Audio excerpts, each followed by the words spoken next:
Bonjour. Installez-vous dans la pénombre et enfilez un casque ou des écouteurs. Éloignez-vous de vos collègues nuisibles et déconnectez-vous des réseaux sociaux. Désactivez le Wi-Fi et mettez votre téléphone en silencieux. Coupez-vous du monde pendant les 30 prochaines minutes.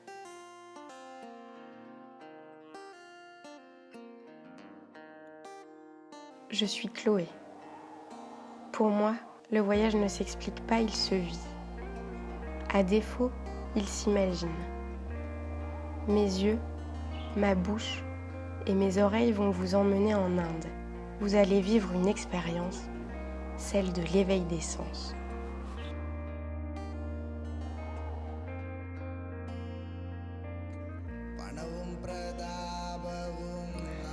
Après 10 heures de bus jusqu'à Paris, 9 heures d'avion jusqu'à Bombay, puis 5 heures de taxi pour rejoindre ma destination, me voici à Panchgani, une petite ville d'altitude. Que cette vue est délectable, me direz-vous. On ne s'en lasserait jamais, surtout après des dernières heures occidentales plutôt détestables. Mais voilà, Incredible India, ce n'est pas que ça. Laissez-moi vous raconter.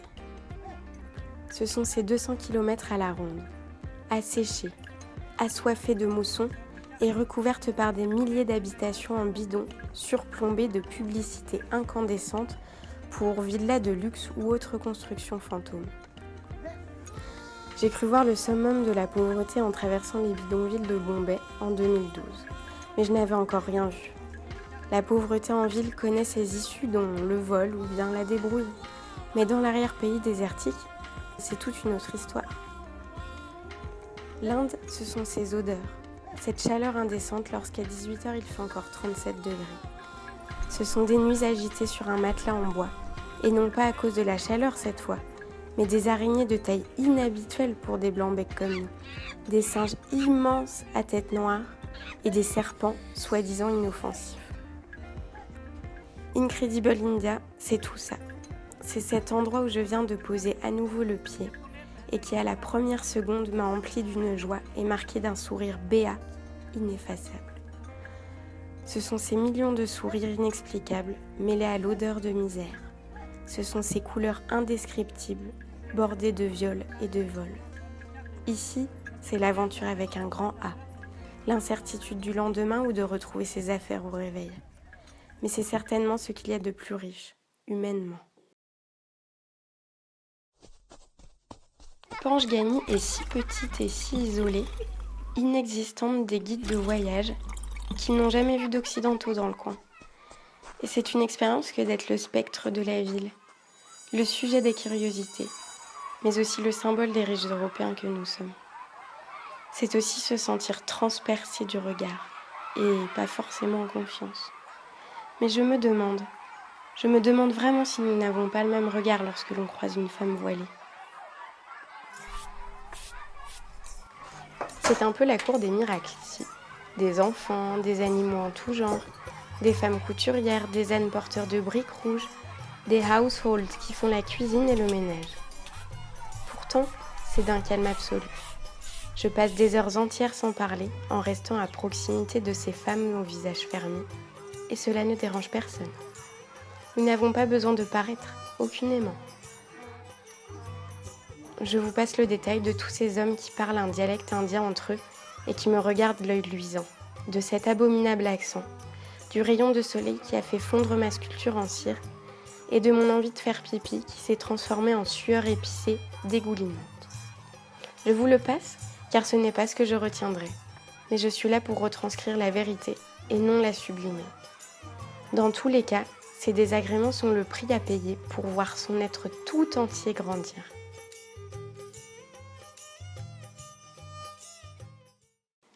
En France, certains m'ont prise pour une inconsciente de partir toute seule. En Inde, les femmes qui m'entourent me trouvent courageuse. Là-bas, un silence collectif est gênant. Ici, le silence est d'or et instructif. Parce que cette vieille dame au chignon gris, comme celui de ma tante Lucette, m'a déjà dit qu'ici je devais me sentir dans ma famille, dans ma maison. Mais quelle est cette sagesse, cette gentillesse que nous ne connaissons plus ? C'est une promesse que je fais ici et maintenant. de m'imprégner de ces bons sentiments. Mais il n'y a pas que ça. Parlons gastronomie. Je mange du faux fromage et de la soupe Knorr en sachet de temps à autre. Parce que oui, l'Inde se modernise et ce n'est pas toujours un point positif. Mais surtout, je mange des soupes, des tonnes de légumes épicés, des fruits frais à en pleuvoir et du thé chai masala, comme dans mes rêves les plus fous. Côté hygiénique, il n'y a pas de douche. Par contre, il y a une bassine. Oubliez le papier toilette et pensez douchette. Vous pouvez vivre au naturel. Je ferai un effort avant mon retour pour ne pas affoler la foule parisienne. Mais en attendant, je vis ainsi. Et je sens bon, même si je n'en ai pas l'air. Si je suis ici, officiellement, c'est pour un séjour dans un village d'artisans d'art. Officieusement, et c'est la version que je préfère, je me suis extradée du tourbillon de la vie. Vous savez, celui qui s'arrête à l'entrée du tunnel blanc. Une pause dans l'ouragan de ce quotidien qui ne laisse place ni à l'introspection, ni à la respiration. Le lieu où je réside, et je ne crois pas au hasard, est une retraite spirituelle avec un cadre réglementaire basé non pas sur l'abstention de parole ou d'écriture, mais sur l'interdiction d'alcool, de tabac et de viande. Ce dernier point est une épreuve en ce moment même. Disons que les conditions climatiques et la fatigue du voyage auraient mérité une grosse entrecôte bien saignante.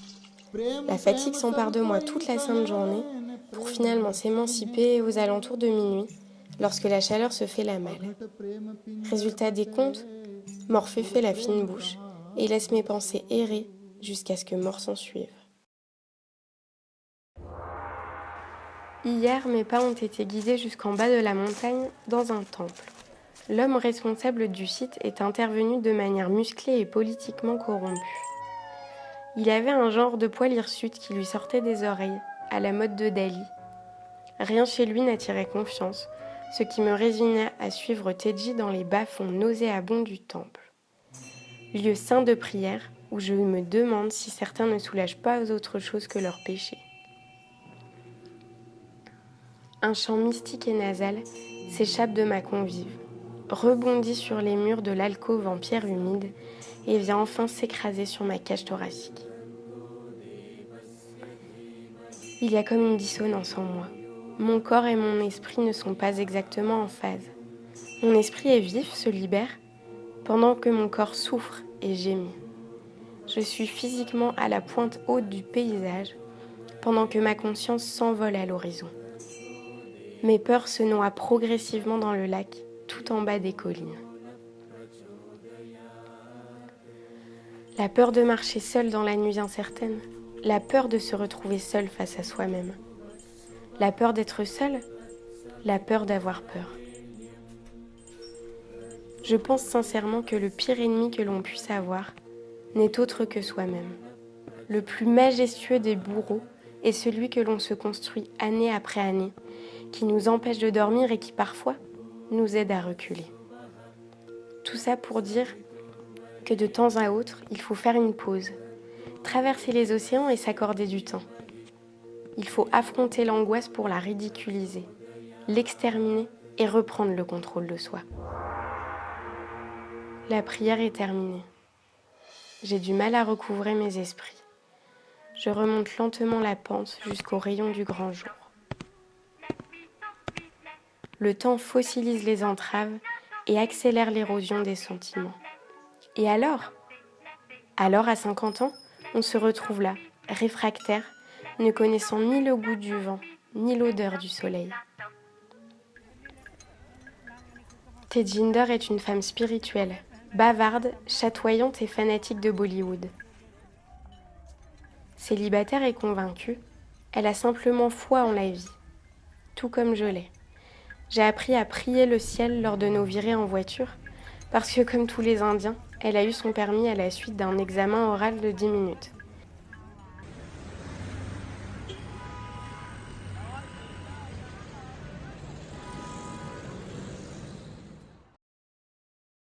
Tejinder, c'est celle qui est assise là-bas. Elle est tachetée de blanc à cause de la dépigmentation.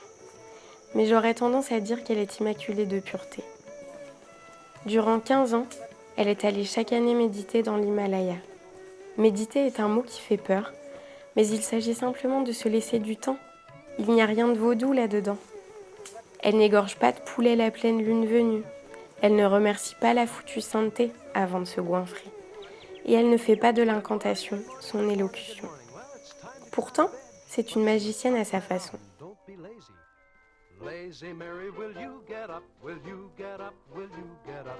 Il est 5 heures du matin. Je me lève et je me jette à l'eau fraîche. Bien ficelée, je prends la route et 45 minutes de marche plus tard, me voilà sur les hauts plateaux de Panchgani. Et soudain, tout s'éclaire. Mes pensées se bousculent à l'orée des méninges et je réalise à quel point voyager intérieurement est un droit. Un droit intense qui demande une certaine habileté et que le rythme occidental a bafoué. Il faut faire le voyage subtil pour réussir à s'évader les yeux grands ouverts. Il m'a fallu prendre l'avion, je veux dire voyager pour de vrai, afin d'y parvenir. Mais maintenant, j'ai un laissez-passer qui m'autorise à pousser la porte de mon moi profond. Que dis-je ? De mes tripes, mes boyaux, mes entrailles et toutes ces parcelles gélatineuses qui n'auront bientôt plus de secret pour moi. Je ne parle pas d'anatomie, mais de cette expression qui se tordait si souvent sous ma langue. Avoir la peur au ventre. Et je continuerai à écrire en rentrant, car finalement, le véritable voyage se poursuit.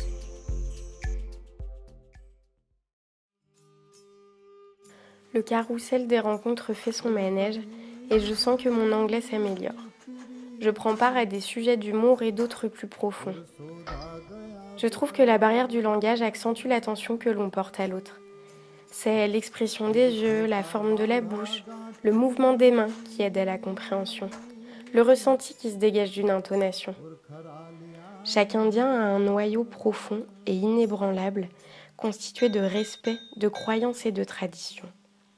La manière spirituelle d'aborder les choses, ce calme imperturbable, cette ambiance platonique est pourtant si bruyante. Ce paradoxe ambulant et permanent, aussi magnifique que maléfique, aussi rassurant qu'effrayant, toutes ces choses que l'on ignore. Le mariage forcé est monnaie courante ici. L'image qui vous vient en tête est certainement une pauvre jeune fille à qui on ne demande pas son avis et à qui on interdit de pleurer à un bonheur conjugal impossible. Eh bien, laissez-moi vous conter d'autres réalités, d'autres destins égarés. J'ai fait la rencontre d'Ali. Il a 28 ans, mais en paraît bien plus. Il y a quelques années de cela, il fut apprenti aviateur. Il voulait devenir pilote. Et pas n'importe lequel, le plus jeune de tout le continent indien. Désir ou réalité ? Il désirait prouver qu'il était capable d'être quelqu'un au destin extraordinaire, qu'on devait le traiter indépendamment des autres. Il a reçu une éducation musulmane et a voulu s'envoler haut, bien plus haut que des principes familiaux ancestraux. La réalité finit par le rattraper et il devra rentrer pour reprendre l'affaire familiale, des guest house. « As-tu abandonné ton rêve ?» lui ai-je demandé. Il est rentré et il savait ce qui l'attendait. Un mariage forcé, contraint, organisé. La jeune fille était ravie, pas lui. Il a tenu le cap 2 ans, de ses 19 à ses 20 ans, avant de renoncer et de devenir le renier d'une lignée. Prendre des risques, n'est-ce pas le souffle de la vie ? Il a soif d'apprendre et veut parcourir le monde. Il a tout laissé tomber, sauf les bungalows. Aujourd'hui, on peut l'apercevoir sillonner les rues en furtif et s'appliquer à passer inaperçu au tournant. Il risque des représailles de toute la communauté musulmane. Et laissez-moi vous dire que la barbarie humaine n'est pas exclue de certaines religions. Pourtant, c'est un homme libre. Un homme qui a honoré ses ambitions sans omettre de respecter ses racines. Car ce sont elles qui ont fait ce qu'il est aujourd'hui. La mousson est arrivée, et les mots ne se suffisent pas à eux-mêmes. Cela faisait pratiquement 1 heure que les montagnes grondaient, se passait tour à tour la colère résonnante du ciel. C'était tressaillant la façon dont l'orage avançait, à la manière d'un pénitencier de retour sur ses terres. Chaque onde me tenait en haleine, sur la terrasse, thé à la main, appareil photo dans l'autre dans l'espoir de capturer la première goutte. Le miracle après de longs mois de suffocation. J'étais aux aguets, prête à bondir face à ces rugissements qui ne manquaient pas d'animosité. Et d'un seul coup, une déferlante de gouttes de pluie, de gouttes énormes et chaudes. Et puis, l'odeur de l'orage d'été, cette fragrance qui me tient tant à cœur. Tout est plus grand, plus fort, plus majestueux en Inde. Même cette grosse mouche répugnante collée au carreau. La maison est recouverte d'un toit confectionné de tôle, uniquement. On pouvait y faire cuire un œuf ce matin encore, et cette fois, c'est une symphonie métallique inimitable qu'on y joue. Je savoure à pleine bouche ce moment, en dégustant une gourmandise épicée, encore toute chaude de la biscuiterie.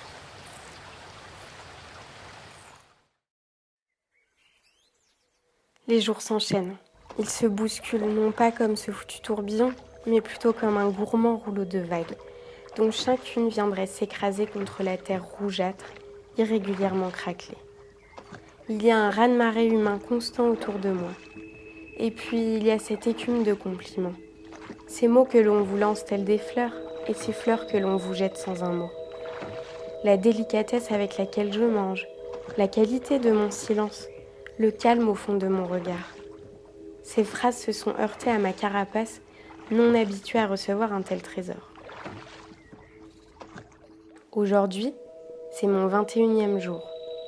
J'ai les 2 pieds ancrés dans le sol et la tête haut dans le ciel, les yeux rivés sur le moment présent.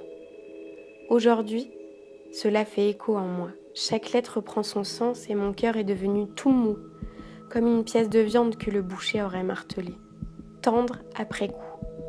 Des chocs justes et bien placés, venus adoucir la morosité à laquelle je m'étais habituée. Mais nous avons cette pudeur, ou peut-être cet aveuglement, de ne jamais dire à quelqu'un ce qu'il a de bien en ce qu'il est vraiment. Ce que j'aime chez ces personnes qui comptent pour moi, ce sont ces plis dans une main, cette force dans les yeux, cette bienveillance dans la quiétude, ce timbre de voix ou cette odeur, ce frisson qui me court le long du dos jusque dans les paupières. Et alors, je lui dis à Tejinder que sa dépigmentation m'inspire, que sa démarche dodue est coquette et que son gros nez me rappelle mon grand-père. Ce n'est pas très flatteur, mais elle est honorée par ses louanges car cela a du sens pour moi. Je n'ai pas encore le funambulisme suffisant pour m'essayer à l'art des éloges, mais ça ne saurait tarder. Un homme peut déplacer bien des montagnes, gravir bien des sommets, cela ne fera de lui qu'un conquérant et non un être aimant. Ces quelques douces paroles s'accumulent dans un coin, me donnent vigoureusement plus de satisfaction que n'importe quelle réussite scolaire ou professionnelle. Je suis acceptée telle que je suis. Je suis celle qui mange du roquefort le matin et qui est effrayée par les gens en colère. Je mets mon nez dans la baguette de pain fraîche et mes doigts dans le sachet de riz. Je n'aime pas le lundi et je préfère le samedi. Parce que le samedi, il y a le marché. Et même si je n'y vais pas, je ferme mes yeux très fort en imaginant les odeurs et ça me rend heureuse. Tout cela ne fera pas de moi une cadre supérieure enivrée par le succès. Je suis déjà bien plus riche que ça.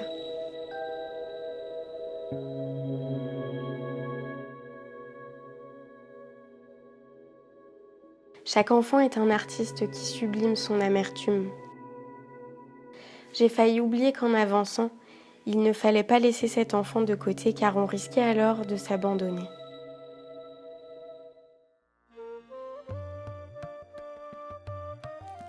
Je reste dans un coin sur une paillasse qui picote. Parfois je me mouve tant bien que mal pour soulager des jambes ankylosées. Je n'ai pas la notion du temps, mais la fréquence à laquelle je perle me donne un indice sur la position du soleil. Et jamais je ne suis prise d'ennui.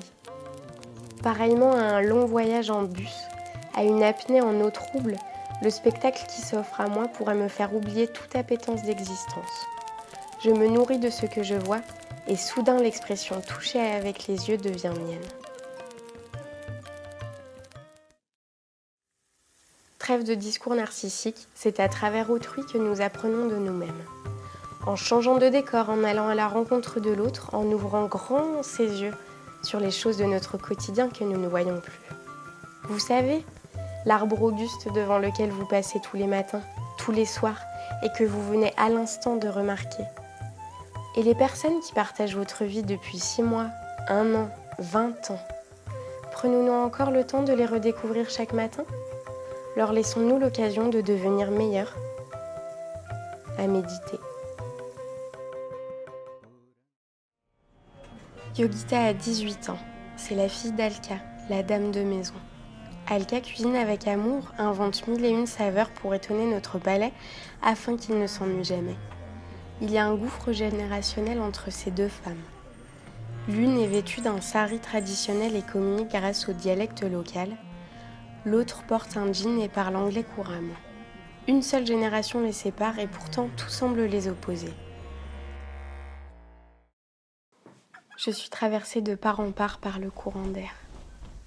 C'est comme sentir ce rayon de soleil qui transperce les nuages, qui vient me réchauffer d'une sensation de froid humain et d'absence totale de contact physique depuis 2 mois. Pas une poignée de main, pas une peau contre la mienne.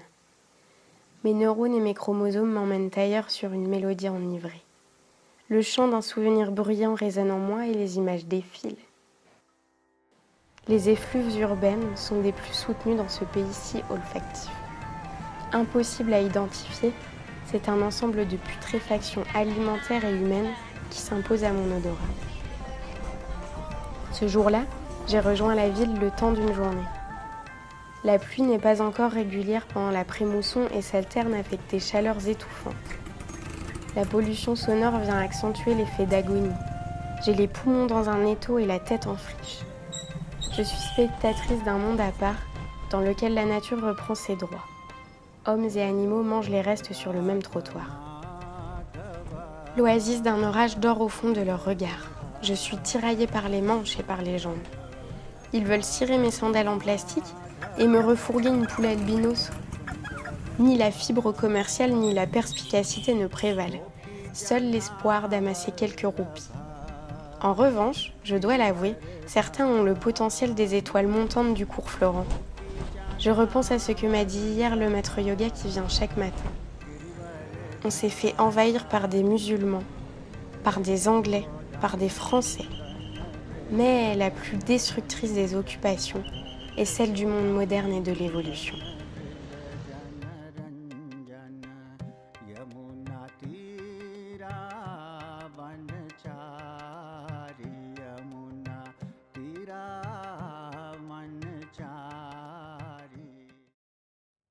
Me voilà assise là, à attendre le bus et à regarder défiler les camions maquillés de 1000 couleurs et de vives breloques. Je repars pour de fraîches découvertes, pour d'autres leçons de vie. Je suis immobile et j'ai cette impression que l'Inde m'a encore beaucoup plus donné que ce que je ne lui ai apporté. Je ne cesse de loucher sur ces carrosses des temps orientaux. J'espère à travers mes mots rendre un hommage digne.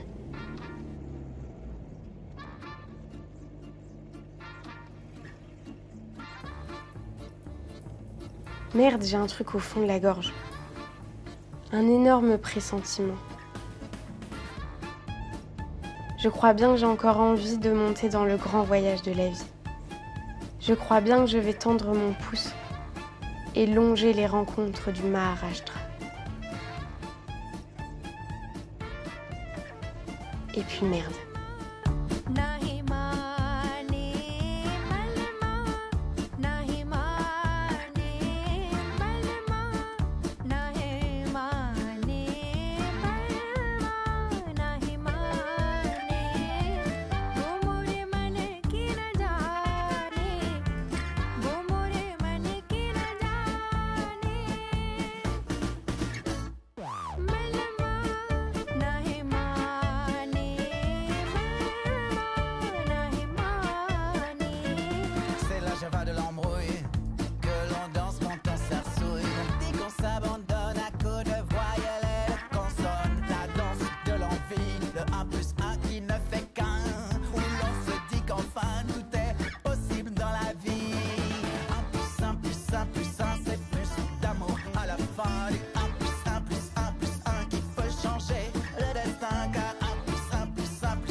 सा एक गीत प्यार का चलता एक चरखा हम है धागे प्रीत की फिर ना ये दिन आए छिन छिन भी